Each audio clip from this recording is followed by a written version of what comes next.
Hello, making a video with my papa dog on the couch. It is nice. The sun is setting. It's very calm and peaceful and quiet. And I take this opportunity to talk to someone about my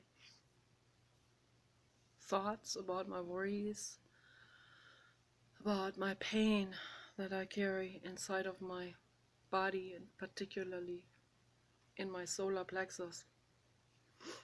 And I was just talking to my husband Paul about these people like Elliot Rodger and that guy who shot Gianni Versace. And I was watching a couple of documentary films on this and interviews. And a lot of people were very deeply gripped by this story, and obviously there was a filmmaker who wanted to get more into the details of what takes place in a person's brain before they develop into such an obsession. So for me, this is an interesting subject from the viewpoint of getting deep into psychology. As always, this fascinates me. I also always ask myself, or I instantly feel it. Do I share something with that person about that emotion, the emotion of feeling like a nobody, admiring those people who made it, admiring them from the far, not being seen by those people that I admire, that I want to talk to. I would love to talk to Donatella Versace. I know I could talk to her for hours and hours and hours and hours. I have some things in common with her.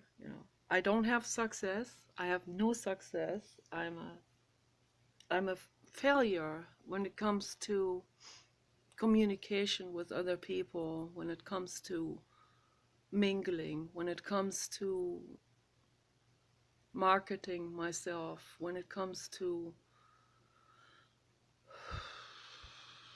feeling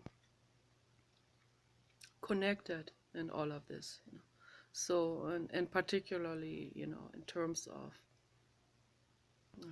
I have absolutely no idea how to bring my artwork out there and how to get into the public's eye. I have absolutely no idea how to ever be seen.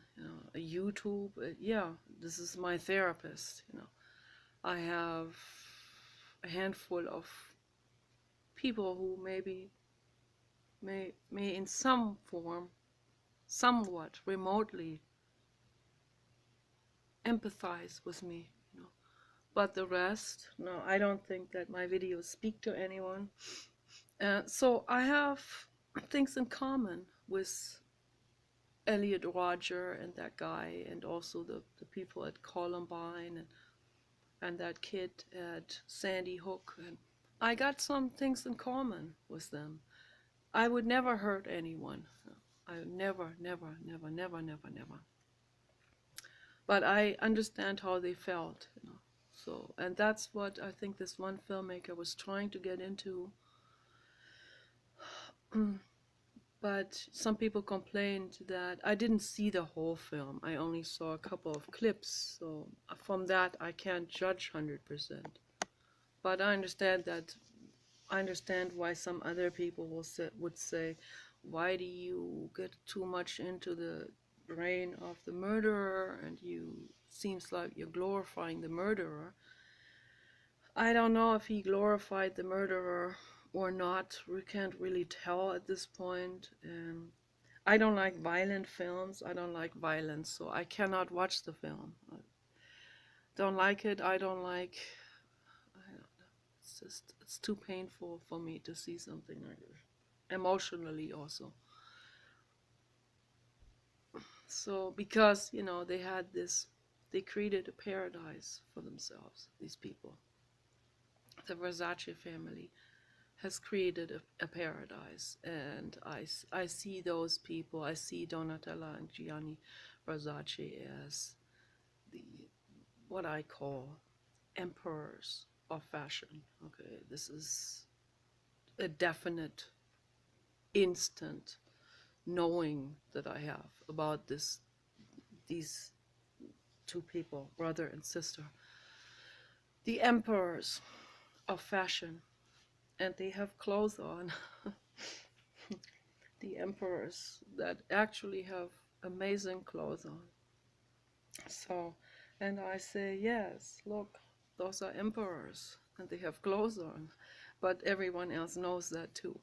So I don't have to say this, I don't have to explain that to anyone.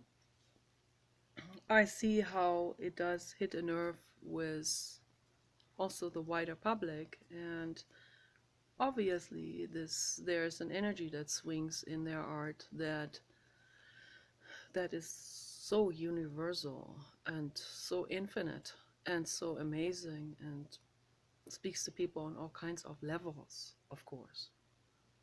So there's great art in there, and I believe that every human, no matter where they grew up, could be fundamentalist or Jehovah's Witness and be drilled against art and all of this. Everyone, whether they acknowledge it to themselves or not, when they see this, when they see real infinite art like this, expressed in their clothes, in their design, industrial design, dishes, they make all kinds of things, belts, accessories. When people see this is real art. It does do something. It maybe not on a conscious level, but subconscious. And of course, then we also have the glamour that is attached to it. But there's glamour attached to it because it is infinite art. This infinite art is so vast and so big that it is glamorous by nature. Okay, and so yeah, it gets into everyone's brain. It sparkles at everyone, just like the sky in the forest sparkles at everyone, even at the hunters. My brother, he had a friend. A strange thing that he was friends with a hunter. He had a friend that was a couple of years ago in Germany, and my brother told me he was completely shocked. They were all shocked what happened there. This hunter friend was alone in the forest. He was sitting in Germany. They have these hunter posts, like a sort of like a high seat where they can see more, where they can have a wider range, I guess, wider shooting range. They have these hunting seat posts where they climb up on a ladder and they sit up high on this wooden, I don't know, structure. And he was sitting there with his rifle. And I don't know what went through his mind, but from the way my brother told me that story, I get this insight, I get this, I don't know, intuition about it. And I can just, I could kind of sense and feel, just from the energy of the way my brother told me about this, that this guy was deeply miserable and unconscious. See, when the more unconscious we are, when we are unconscious about misery, I mean, we're not unconscious about beautiful things. That they can't be unconscious. Beautiful things are always out there. But when beautiful things happen, we think back to our past and we can say, yeah, that was nice with my grandmother and so on. But the pain, the trauma, that is PTSD, that is retrograde amnesia. Okay, and retrograde amnesia is when the brain shuts off something that is too painful to remember. And then the pain is stored away underneath, but it's still there, right? And it does get, it does get remembered, but on an unconscious level, subconsciously.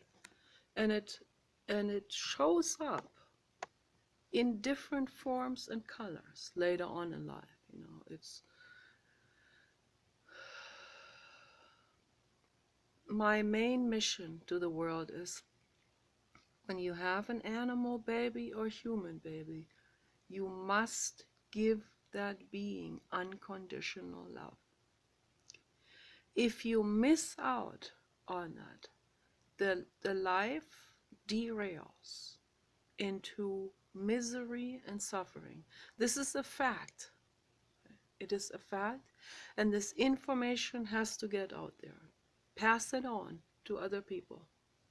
Let them know, if you have a living infant in your life, you are responsible, whether you are able to give that love or not. You are responsible to give unconditional love to that living being, and not be busy with painting your fingernails or with looking pretty at the funeral. Or that's how far the ego goes with all. And I understand, I see the pain in all of these people. I see it in all. So I'm not sitting here judging these people on an emotional level. Judicially, they need to be judged. Judicially, someone who hurts another living being needs to face the consequences. That is my view on it. But on an emotional level, yeah, I see the pain, but that doesn't get them off the hook legally, judicially. So, but a lot of people mix this all, put this all into the same drawer. That's where the problem begins. But that's a different subject. That hunter that my brother told me about, he obviously was there, sitting there, and suddenly, seeing the beauty of the forest, maybe seeing deer come up to him suddenly, a deer baby coming up to him. I don't know what happened. So maybe he suddenly saw what he has been doing, suddenly became conscious about it. Maybe he just realized the misery of his existence, where the ego has shut off love, has shut off the ability to see there's another living being in the deer. The deer, they have families. They, just like us, family bonds. They're herd animals. We are herd animals. We need connection. We need love. We need community. And all of this pain, he started to realize, what have I done? How have I been living my life? And the beauty of the forest, all of this speaking to him, the animals speaking to him, saying, there's love. There is love. There is love. And suddenly it just, the truth surfaced and came up like an avalanche, like a fountain, like a lava flow. Love that he had shut off his whole life, because he listened to peer groups and peer pressure from other men telling him he needs to be a man. This is particularly serious, this thing in the United States. It's really serious, really, really. But it's also happening, not to that degree, but it's also happening in Europe, of course, and it's particularly among those people who don't have a very high education. Those people who have a higher education, they know more about biology. They know that the animals are just like us. There's no difference. There's way more people in the animal rights movement who are educated. Also because just because they know biology, they know more about these, yeah, the psychology of animals and our psychology on, and that it's exactly the same. The sentience is exactly the same.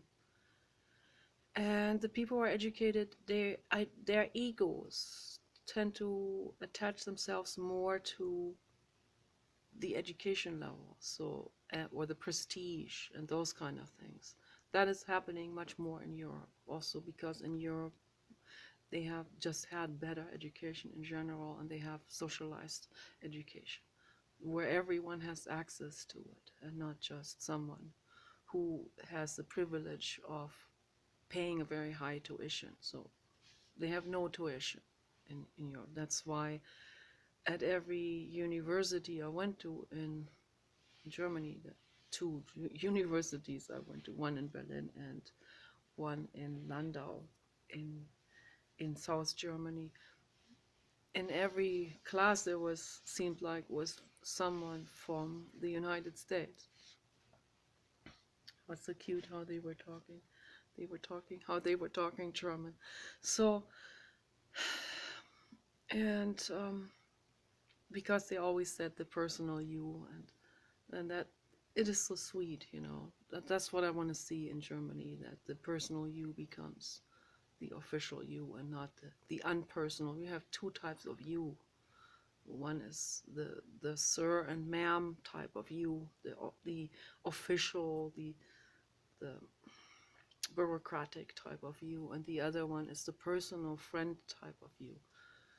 So, yeah, totally different.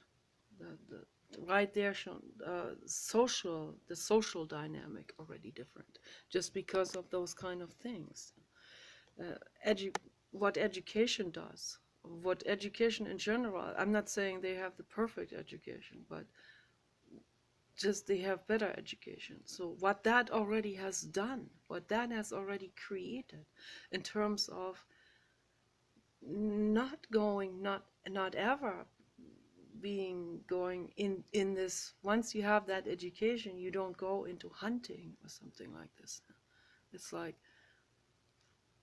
yeah, you don't, you already know that this, so the ego knows, this is not some venue I can use, you know, so the ego will take the venue of prestige then instead. I'm not saying that is super much better, but it's also neurotic. But at least that's not as violent, you know. So there's violence involved in that as well, and I get into it in my videos. But obviously, you know, killing is the worst violence that there is. Bloodshed, that's the worst violence. There's also then the emotional violence, and that emotional violence predates the bloodshed. Why does someone kill an animal, or why does someone kill Gianni Versace, who was an innocent living being, an amazing artist, someone who's created a paradise for himself, a paradise that had open arms to the outside world, that was not shut off or in some kind of enclave or secluded away from the public, from the community. So, but right there, almost in the middle of the marketplace. So, yeah, innocent, open arms. No, not arms in terms of weapons, but arms of love. Yeah.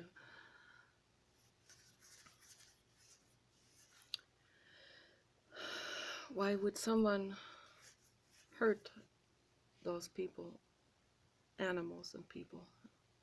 So people are animals, animals are people, animals are persons. So when I say people, I always mean animals and people. I just want to make this very clear, you know. So that's why I keep repeating this, because I want people to understand this. It's very important. So obviously, there is there's the root of the iceberg. So the murder is the tip of the iceberg. So the what is happening, the 99% underneath, what's happening underneath, that snowballs and escalates to that final snapping, that final outburst, the final insanity that arises out of the 99% of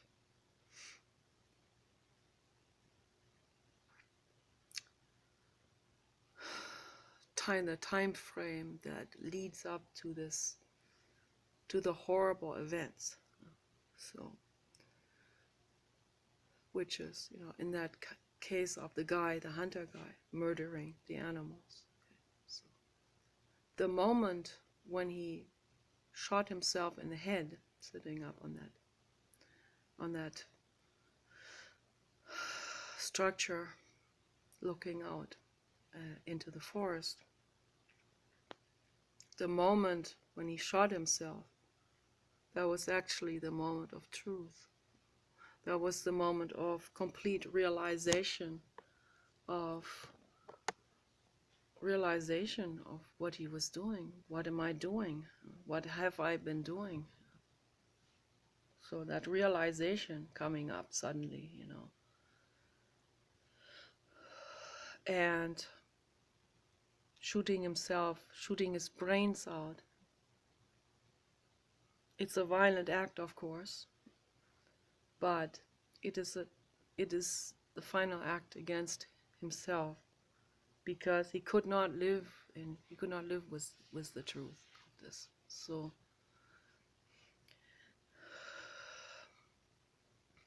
I'm not going to give this a judgment, good or bad, or any. This is beyond good and bad, beyond good and evil, if you want to use the words of Friedrich Nietzsche. It is just a consequential thing that happened, obviously. And a thing that he needed to do for himself, because he couldn't live with the truth that suddenly surfaced. So it's very brutal. Truth is very brutal also, Truth is ruthless. It really is. But you know what? Without truth, we cannot continue. Humanity cannot continue. It's gonna be finished. It's gonna be doomed. Without truth, we cannot continue anymore. You see it all around you. Untruth. The world is completely immersed in untruth. Everything is untruth around us. The news, the fake news, what people are saying, the way they're acting towards each other, it's untruth. It's ungenuine. Mothers that are not able to love their children, it's untruth. They're not genuinely loving their children. Movie stars, most of them, are no different to the rest of humanity. They don't love their children. So the result is someone like that Lindsay Lohan, who will go out there and harass people on the street and stuff like this, or get into drugs, or do trolling on the internet, telling people she hates them. And I don't know if she does that, but I kind of sense that about her. And I'm not judging her, This is just one of all humans, almost all humans. Most of them are worse than she is, so, or more destructive and more violent. And why did she get to the mental stage where she is? what happens that leads someone to get to that mental state? What leads someone to do even worse things, kill an animal in the forest? What causes that person to escalate to such a level? What causes Elliot Rodger to snap, or all these other guys? What causes them to snap? In Islam, you see it's a standard thing. It's like Islam has, I would say, maybe 80% Elliot Rodgers and Adam Lanzas. Okay, so 80% something, that's quite a number. So we have, I don't know, we have 10%, maybe 5% of those. So right there, when people say Islam is a peaceful religion, hello, 80% psychopath or more. So what causes them to escalate to that point? Okay, so obviously no love, and just lies and just deception. And when a religion is drilled into them that is ice cold, that is void of love, then yeah, that's what the ego attaches itself to. Then no, there's no more reason, there's no more rationality, and there's no more love. And I don't know if they even have the slightest bit of room left in the brain to perceive love. I guess that hunter in the forest, he had sitting there with a lot of time on his hands and a gun, a rifle in his hands. That combination. It's looking in the trees, seeing, suddenly recognizing, becoming aware, consciously aware of the beauty of the forest, and realizing, oh, how can I possibly hurt another living being? How can I do this? How can I have lived my life like this? And then the brutality of this realization, he'll turn the rifle towards himself. So but it's much worse to kill animals and other innocent children and innocent people and so on. So that's much worse. How can we prevent this from happening? How can we prevent jihadists from committing jihad? How can we prevent, what do we need to do to prevent that from happening? That is my question to the world. It certainly isn't catering to the Muslim agenda. That's not going to make the world a better place. It's not telling people, pulling out the rarest cases of some kind of flesh-eating bacteria. I don't even, like what they did here with this one guy, and then Cenk Uygur saying people need to wash their hands after touching dogs. That's the Muslim agenda. Okay. That does not make the world a better place. So this one guy had flesh-eating bacteria. He could have gotten that flesh-eating bacteria from touching a person too, or an insect, or touching some kind of mud where there's a lot of dung from animals in it. That causes flesh-eating bacteria too. There are people who've gotten flesh-eating bacteria from going into stagnant ponds in Florida, for example, because there's too much animal dung that got into it, and there's a stagnation, and it doesn't flush itself out. So then bacteria like this can develop. It's like a factory. But Cenk Uygur and the Muslim agenda and that obviously a Muslim in the media, I don't know, in some kind of news outlet media, that that broadcast this one case, and then this entire article written in a way to turn people against having a dog. That's what this entire article. But what is this? It's the Muslim agenda. Okay, they call dogs devils. The Muslims. People need to just understand this. Understand all of this. Understand the lies that are spread out there. Understand how incredibly backwards and psychopathic religions are. All religions are bad, but Islam is definitely the absolute worst. Okay? People need to become aware about this. Okay?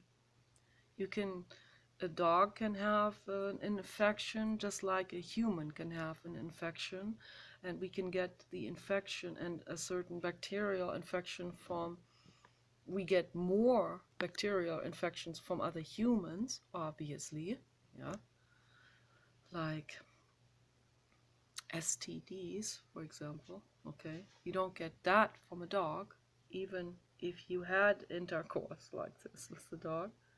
You don't get an STD from a dog because we don't share the same bacteria, and usually we do not catch a bacteria from a dog. So it is completely, they reverse this whole thing because they want to spread their Muslim agenda. That's what they want to do. You see, the lies are spread around the globe. The agendas of the corporate agenda, the Muslim agenda, now they're working together even. They're working together to get Donald Trump out.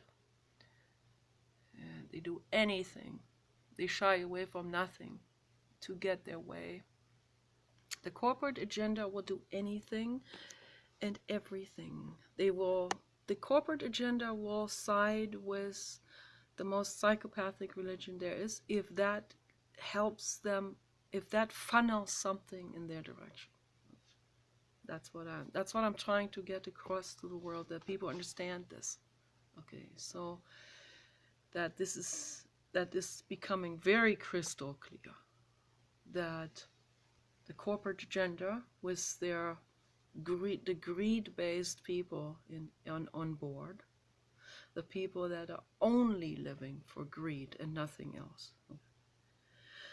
Only greed-based. They shy away from nothing. They'll hire a fundamentalist. They hire a Muslim. They twist things. They sick people against each other. They divide people. They divide a nation. They'll do this to get their way, to funnel the situation their way, to make people buy more guns, to make people sign up for the military, to make people buy their rolling coal, to buy their cars, and to buy more oil and fossil fuels. The list goes on and on and on and on.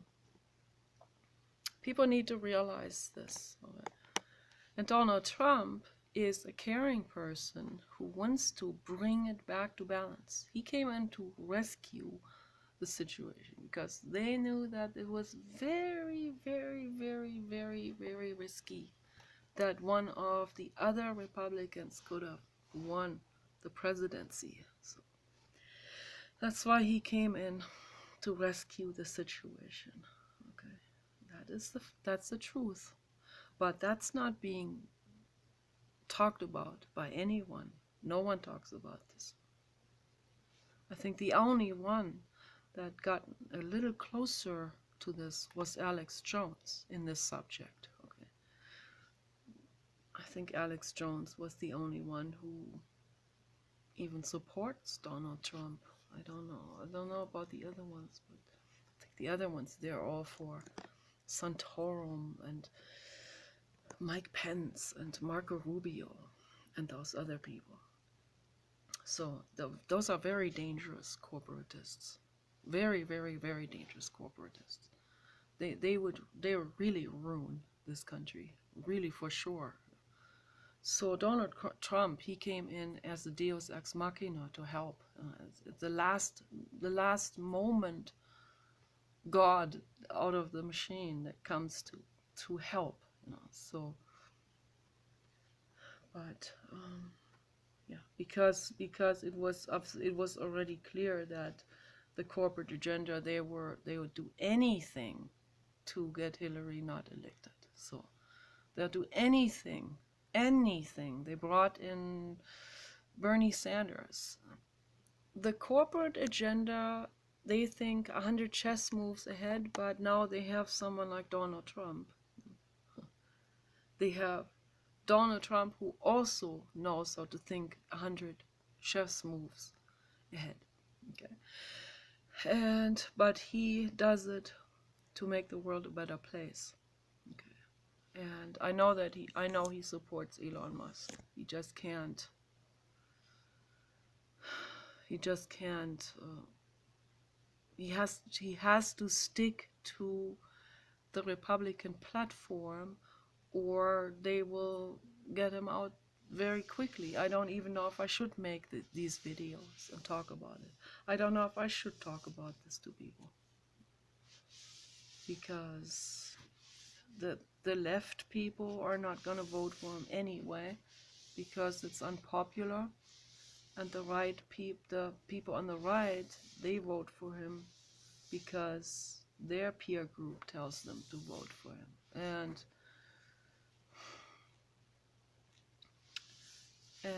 neither one would believe me anyway, and then if they did, then they would, I don't know, then maybe the Republican people would not vote for him. So I don't know if this is a good thing for me to talk about it, but I don't have a large audience, so for me it's just important that I talk about the truth in my videos, and that I talk about what bothers me, what's on my mind all the time. When I see something happening, when I see injustice happening in the world, I feel compelled to talk about it, at least in these humble videos that only a handful of people will ever see.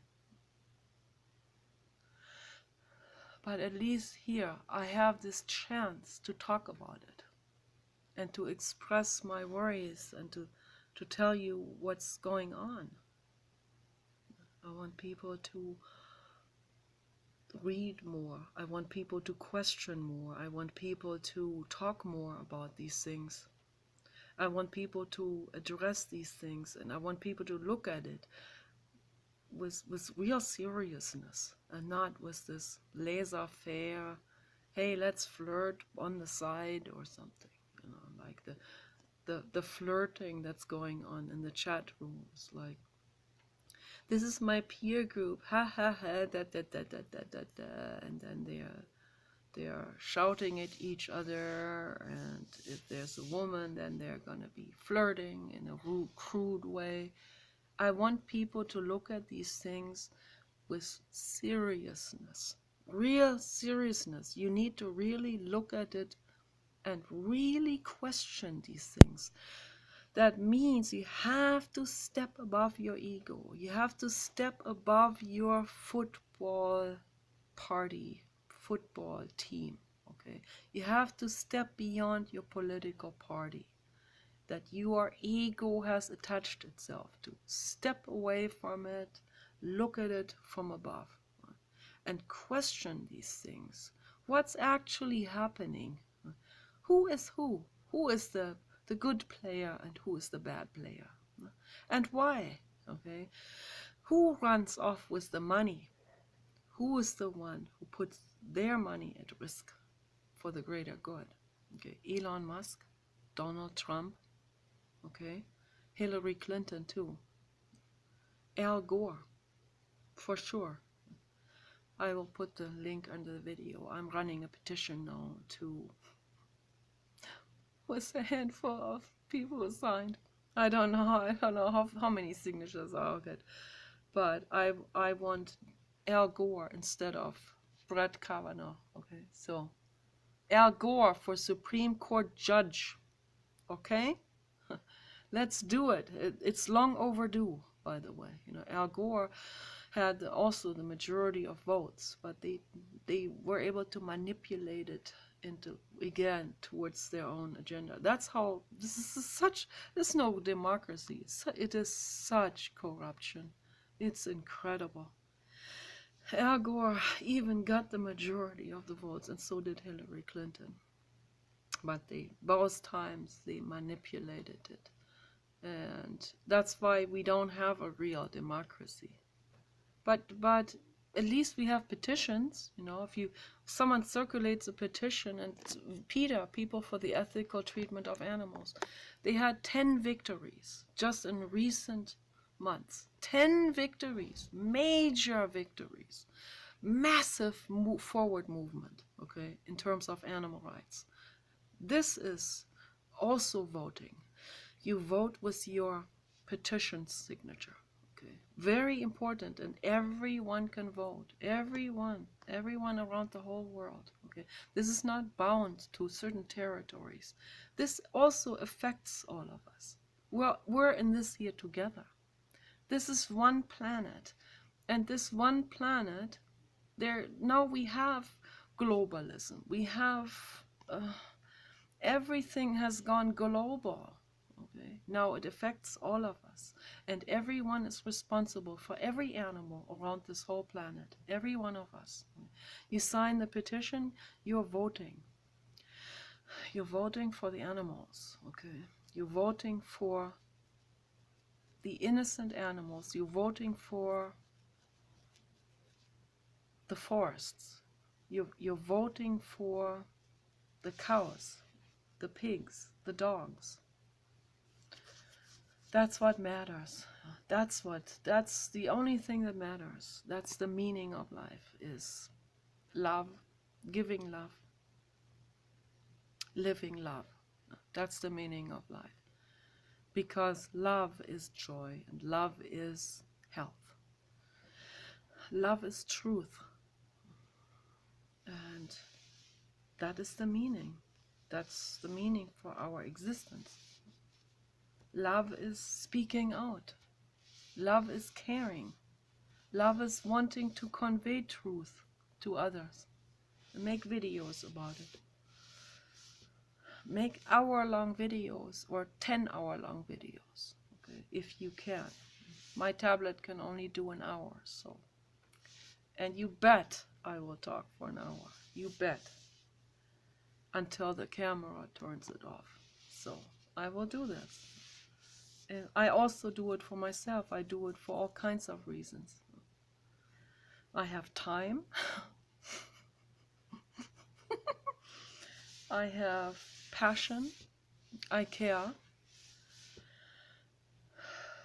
I get to say what I want to say that is so heavy on my chest.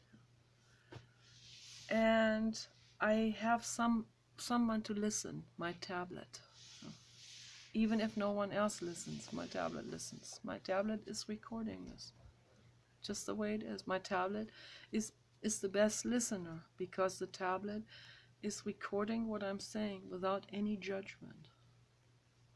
The tablet completely records every second of this video without judgment, just the way it is. Okay?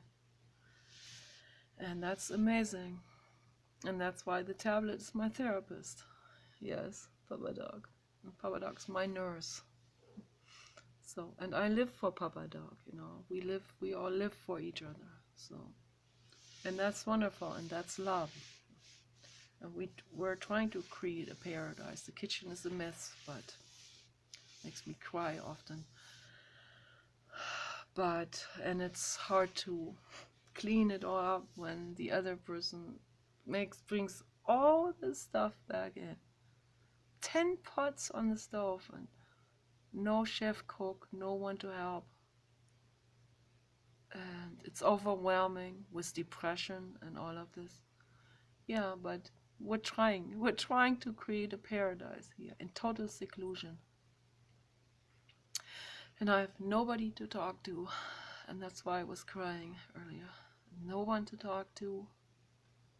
Paul, I feel like he doesn't really understand what I'm saying. So, Paul had love. See, I was trying to explain to Paul, someone who grew up with the color blue, for example, and the rest of humanity did not grow up with the color blue. But they all want to experience the color blue, and they know that color blue exists. They know they talked about it and all of this. And Paul says, who grew up with the color blue, he says, I don't know what they're talking about. It doesn't make any sense. So it must be something else.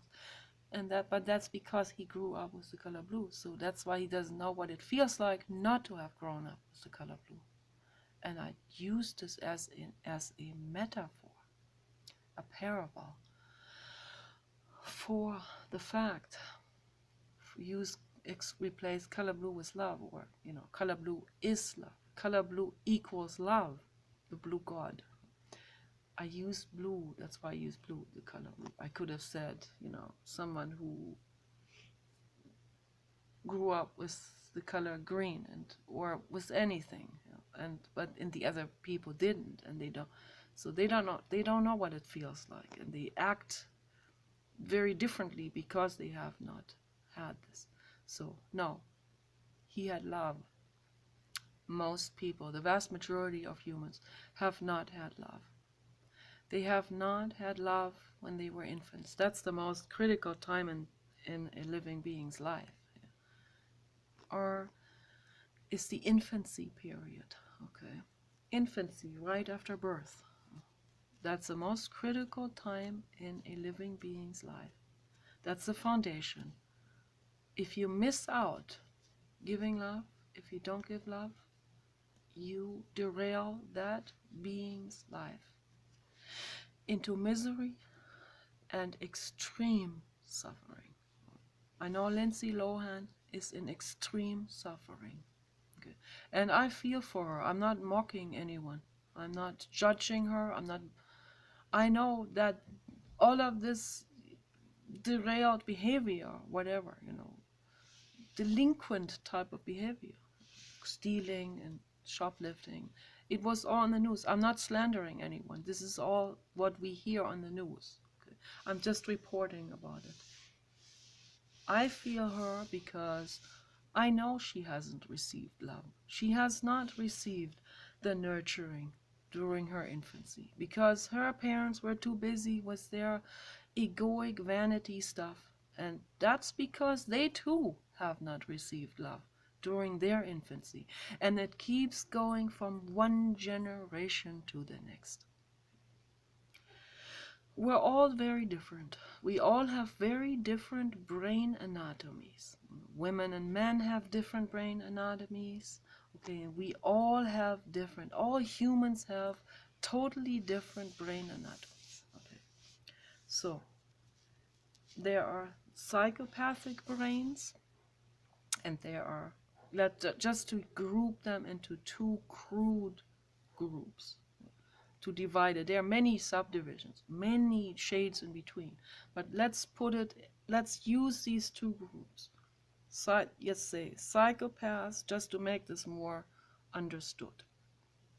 I don't know how many psychopaths are there, but I think the number is very high. Maybe 50% and maybe more. Okay, that's what I see. It's what I see on the internet. Most of them are afraid to be psychopath, to act on it, because they're too afraid of the consequences. That's what Kohlberg's talking about. The number one, the first level of moral reasoning, the toddler reasoning. I don't do this because I'm going to get the consequences. I'm going to be punished. Not because they put themselves in other people's shoes. They can't, obviously. They're too preoccupied with their own needs. So, and besides that, then jealousy comes in. They see the other person as the enemy even. So that's a very large percentage, unfortunately. And then we have like 1% of very caring people. then many people in between also. But we have about 1%. That's what I see. Could be, it varies, between 1 and 3%. There are certainly some populations where the percentage is higher or where it's even smaller. But I think on the overall planet, I think there's about 1% very caring people, like Pamela Anderson and Paul Watson. Okay. So if we just use this very stark contrast between those and the psychopath, or between those people that are very caring and go way out of their way to help another living being, and those psychopaths who go way out of their way to hurt another living being, those exist too. And they're about, I don't know, maybe in 10%. 10%, that's very high. But I think it's 20%, because they did the turtle test, where they put a rubber turtle in the middle in the desert, on the desert highway, and they had a camera filming, and 20% of people went out of their way, even risking their lives with oncoming traffic, to go over the center, into the center between the lanes, to drive over the turtle, to hurt the turtle. So 20%. We need to become aware. This is a red flag. This says humanity is in deep trouble. Okay? They're deeply troubled in the brain. Okay? Something is terribly burning here. Okay? Not just the wildfires, but the arsonists are burning on the inside. The people drive over the turtle. The people go shooting animals. The sadistic people out there who hurt other living beings. There's a fire inside of their brain that is burning out of control. And I think we should wake up. We should really wake up, and we need to do something about this. Something has to be done about this. Okay? We need to do some work. Have to do some work, and it starts with every single person. Every single person has that responsibility to start with themselves, to look at the facts first of all, not run away from it, to face the truth, even if it's painful. Okay, we can do it, and let's do it in baby steps at least. Go towards the truth, not further away from the truth. Okay, but towards the truth. Read more science books, talk more to people about serious issues, okay? Inform yourselves instead of doing video gaming, watching horror movies, porn, or other very unintelligent behavior. Okay? So you have a choice here. You can choose seriousness and intelligence, intelligent acts that are kind. Real intelligence is always kindness. That's always taking responsibility. You can choose that over the irresponsible acts, irresponsible behavior. Okay, so yes to intelligence, no to irresponsibility. Okay, it's very simple, actually. We can do something about it. Every single person can do something about it. Read more, talk more to people, sign petitions, get into what's going on in the world, not run away from it. If you see something happening, if you see someone hurt an animal or a little child, or you see someone in the church raping a boy or something like this, you don't walk away and act like you didn't see it, just to protect your own prestige, status, profession, job, community status, whatever. Your own egoic needs. Don't put your own egoic needs above another living being. You have the responsibility to stand up and say something, even if you put yourself at risk, even if it's a bit risky. But do live for love and not for falseness. That's basically my message. That's what I want to that's what I'm trying to convey, you know. So it's like, say something, do something when you see injustice happening. That's what I do with my videos, okay? And I piss people off, but you know, that doesn't bother me, you know. I mean, it doesn't bother me to the degree where I have to stop doing it.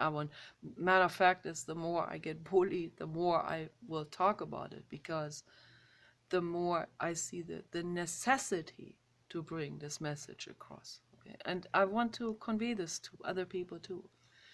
Instead of being bullied into silence, you take that bullying and become loud and outspoken, okay, and do something for the world. Okay? If you're bullied, you see that there's people, those bullies are burning.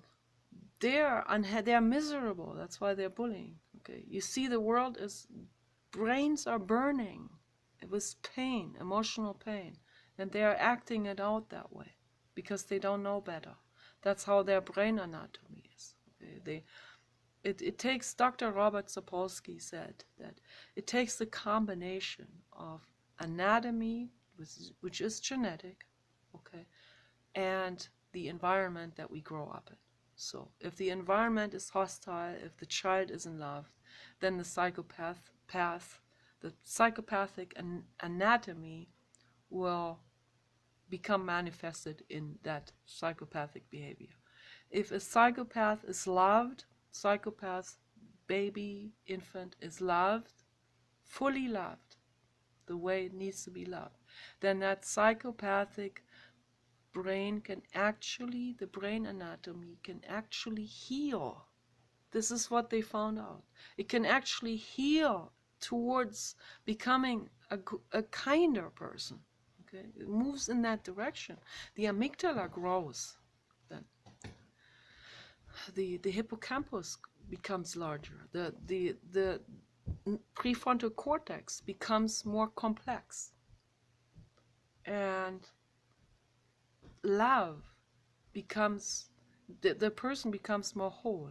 Okay, the brain becomes more whole, more complex, more intelligent. Okay, and then the ability is there. We all of ourselves want to love. That hunter that shot himself, you know, his cells want to love, but he was overriding his own cells, his own neurons that he has in the brain. He was overriding it because of pain, because of ego, because the ego fled into the psychopathy.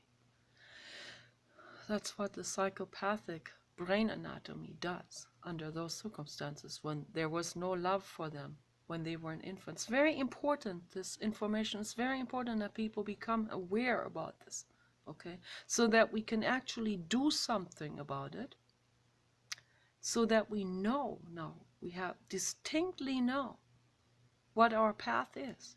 You know, if we don't even know how to proceed, how can we move forward? How can we heal anything if we don't even know how to proceed? Now we have the tools, we have the knowledge now, okay? Don't hurt any more living beings, okay? Adult or infants, you know, be good to them, be kind to them. War is not going to solve it.